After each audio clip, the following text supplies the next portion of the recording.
Hurmatly vatandaşlar, size bir şatlykly habarym bar. Türkmenistanda täze iş yerleri açyldy.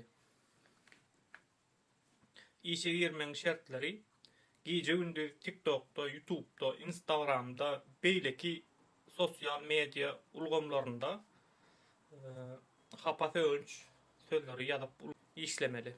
Aýlygy $200 $500 çelli ütbeýär. Näme üçin şeýle gowaýlyk berýärler? Sebäbi bir sürü millete aýlyk bereninden bir sany bir haramdada $500 aýlyk berseň, ol bir sürü adamy dymdyrmana ukyply. Her türlü haýwat bilen, töhmet bilen şonuň üçin işe howlugyn. Näme üçin häzirki wagtda şunu ýaly iş çykdy? Sebäbi hakykat güýçlenip barýar, aktivizm güýçlenip barýar.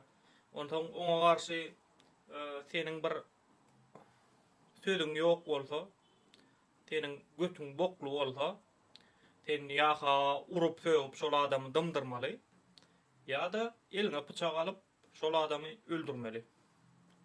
Ine şu wagt birinji adımlarynda gidip barýar. Urup söýüp bizi dymdyrjak bolýarlar. Ýöne biz köpçülik bolup şolara garşy dursak, biziň hiç berimde hiç zat diýmeliler, edip bilmeliler. Bular hemme problemany şeýdip çödýärler. Ýa-ha urup söýüp şol adamy dymdyrmaly, ýa-da öldürmeli. Gow edip gizlemeli. Men ýöneköý bir habarçynyň işini ýerine ýetirýär. Kanundan çykyp hiç zat diýemok. Ýöne şoja gaşam şulara gaterwet ýaranyp. Sebäbi bularyň eden poklary ullukan,